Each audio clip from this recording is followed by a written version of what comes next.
Hey guys, Jesus Christ, it's Jason Bourne, but you can call me Church. Welcome to the Church on Monday podcast, the podcast where I talk at you about shit I like. This week I was supposed to be talking about Heart of Darkness and comparing three very different adaptations that I've consumed fairly recently. Unfortunately, yesterday at about 11:12, I woke up to my Dead Man Switch under a weighted blanket of major depression. I struggled to get up, to get around, and I just had a horrible fucking day, so I didn't feel like rewatching Ad Astra to finish up my notes. I just didn't want to deal with the depressing disappointment that movie is to me. So needless to say, this week's drink that we'll be sharing is just straight black coffee. And in between I drink. But yeah, so in this massive depression, I just wanted to engage with some fucking power fantasy shit. And the classic Baby's First RPG, which continually comes back without growing or evolving, is well known to just be a fucking power fantasy because of the way that the NPCs interact with the fucking player, the main character. It's really fucking weird how much everyone in this game series is eager to suck your fucking dick. I am, of course, talking about Pokémon, and since you all know that I have a Switch, I did finally play through Pokémon Sword, and I want to go over some of my fucking thoughts on it. First, I'll start out with what I like, then what I would want to see improved, and then I want to talk about the fucking batshit storyline of this, the wasted potential there, and just kind of speculating on why it is the way it is. So first, the things I really like about this new Pokemon game. I like the setting. I like the English countryside setting. Obviously one of my favorite games is Oblivion, and it has a similar environment, but this is just kind of a really charming place, the Galar region. And it's cool to see, medieval European legends in a Pokemon game. And I like the fact that the villain, Chairman Rose, has an Eldritch Knot. I respect that. I respect the fucking drip. Also, Nessa is my fucking waifu. I'm in love with her, and one day we will be very happy together.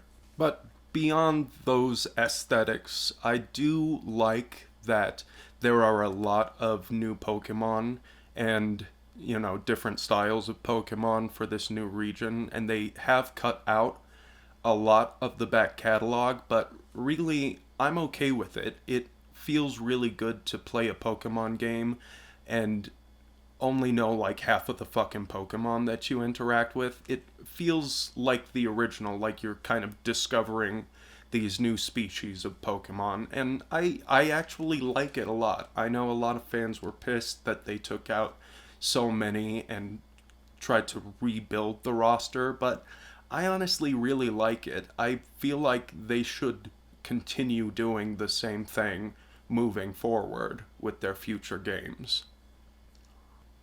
Now, that being said, there are a lot of legacy problems that it still inherits from previous games in the series. The biggest and fucking funniest of which is that there's no voice acting. And it's honestly comical in this because they have this big, epic looking opening, and then Chairman Rose opens his mouth and it's just a fucking text box at the bottom. It's fucking hilarious, but it's ridiculous that they don't have any voice acting here. I would understand, outside of cutscenes not having voice acting, but the way they actually do the cutscenes is like a real fucking RPG.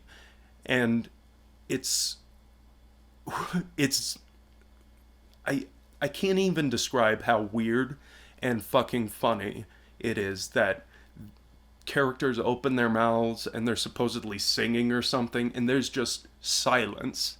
It's bad. It's horrible. And it's hilarious. So they have no fucking excuse for no voice acting. I would understand a limited voice acting, but it's just fucking stupid that they have set it up this way. And Dynamaxing, it's it's okay. It's cool, especially when you get to Gigantamaxing and it changes up your Pokemon's look, very much like the X and Y Mega Evolution. That's what it was called. But I find it strange that they keep trying to make new quote unquote Mega Evolutions for each of their new games. It's like, pick a fucking lane or explain why these exist in this world in different ways. Like, they try in this one. Dynamaxing is unique to the Galar region because of a special Pokemon that exists within it, but it's just weird to me that they keep trying to justify these different versions of the exact same fucking thing and not connecting them in any way. Hopefully, in the next game, they'll actually connect these fucking things and then it won't be so awkward. But I do think they need to try something. This one's also more obviously linear than any other Pokemon game. Though they try to make up for it with like the wild areas, it doesn't completely work for me because you're still just going from point A to point B in basically a hallway, which I honestly don't mind that much. It's fine that they're kind of dropping the illusion that these are open RPGs that allow you choice. Like, even in the fucking dialogue, both choices are always the exact fucking same. But it is very linear, and that could be a critique. I'm not really looking for a big options fest in my fucking Pokemon game. Your team, the moves that they learn, that kind of thing. That's where the option actually lies. And even though it's not as deep as other battle systems, and you can really just kind of spam one fucking Pokemon, it's okay. That's what we come to the Pokemon series for, and it's still fun. It's still rewarding, and everyone sucks your dick off about it, and it feels good. It gets you out of that fucking funk. Now, I do want to talk about the story in this. It's like a middle-of-the-road Pokemon story. It has some really interesting shit. Like, okay, I'll start off by explaining the story. So, you're a kid, a Pokemon trainer in the Galar region, which has a Pokemon League challenge that I really like because with the huge stadiums in each town and the unique gym challenges up to the League trainers, it feels more epic than any Pokemon game previously. It feels like more of an event, and I think that's really cool, and I like it a lot in this. So you're going around to each town in the Galar region, doing the gym challenges, moving up your way to be champion and defeat the present champion, who has endorsed you and his little brother, who are rivals. And I do want to talk for a second about the rivals in this game. There are 3 of them, and they are actually pretty interesting. There's Bede, who's like this pathetic guy who's been orphaned and taken up by the chairman of the big power company who sponsors the league. But he's fucking nuts, and he just wants to get like wishing stones to appease this role model that he's found in Chairman Rose, who again does become the villain. But he's eventually disgraced and kind of finds his own path after that, and it's cool. It's a nice little story for a rival. Then there's Marnie, and I like Marnie, but she's tied to the team in this game, which is Team Yell, which is the stupidest fucking team in all of Pokemon. Like, Team Skull was bad, but no one fucking took them seriously. And no one takes this one seriously either, but Team Yell is just fans of Marnie and her brother that all come from the same town, Spikemouth. And they're just like, they carry around fucking bugles and banners, and it's fucking stupid.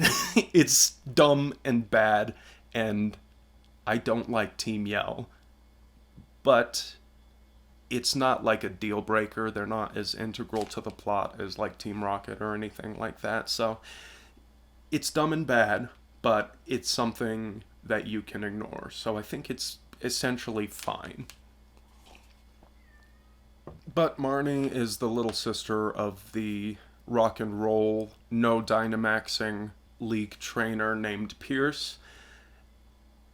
And, you know, Pierce is fine. I still think it's weird that whenever he's supposedly singing, there's just silence.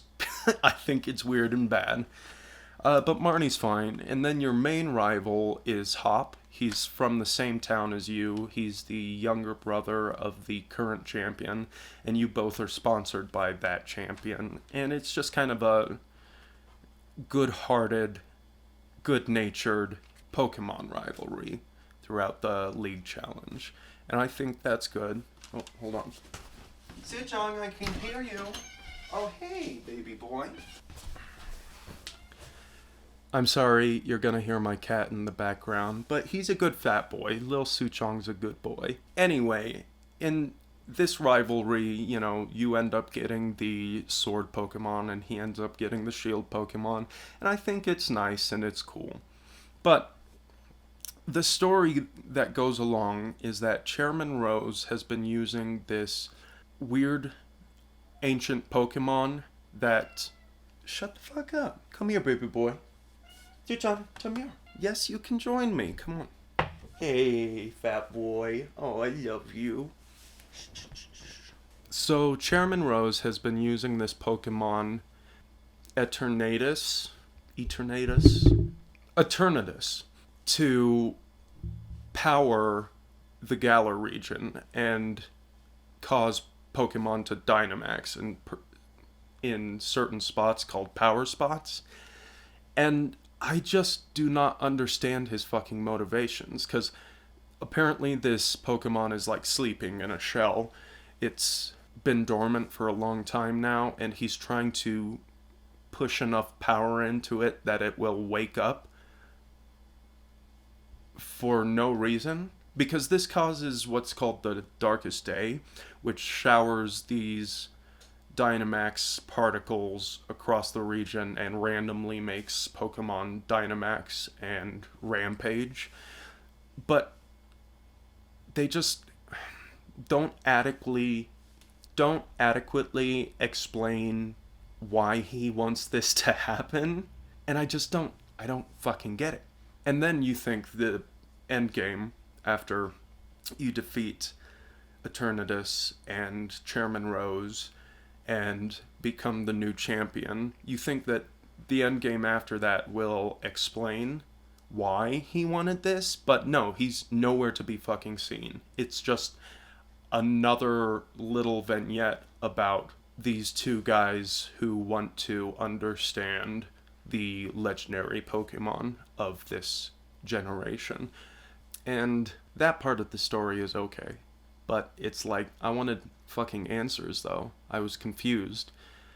And so it just kind of made me question why they didn't have this explanation. Are they trying to do like a Black and White 2 situation where they make sequels to both of these and explain it there? I don't know. But it did leave me essentially dissatisfied with the main storyline. And it did get me thinking about some weird reoccurring story beats in this. Like, you have no father, and it's not acknowledged. That's absentee fathers are a staple of the Pokemon franchise. Even that one time when you had a dad and you interacted with him, he was off doing his own thing and, not actually a part of your life. And also with like Bede, it reminds me of how many rivals in these games are pitiable and supposed to be less than you, while everyone else is telling you you're the fucking best. I'm not sure why that's so common, but, there's always the obvious environmentalism and conservation that's always in Pokemon games, understandably. There's also this common theme that I think is fairly Shintoistic, that in each region you want to preserve the traditions but modernize them. And, I think that's a nice sentiment for Pokemon to have, and I think that's okay. But, I did get out of Pokemon Sword what I wanted from it, so I'm not going to say that all of this negative shit ruined the experience for me, because it's a fucking Pokemon game. It is. And you get what you're looking for.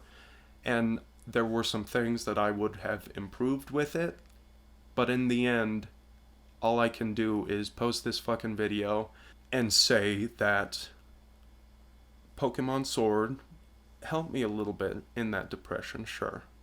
Because I got the power fantasy that I knew I would. And so,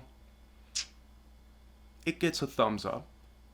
Not two, but Ebert can only be Ebert. Alright, on that note, guys, I've ruined my plan for next week, but, we'll see if I'm feeling better. I will definitely get that Heart of Darkness video out. Otherwise, I hope you all have a fantastic week.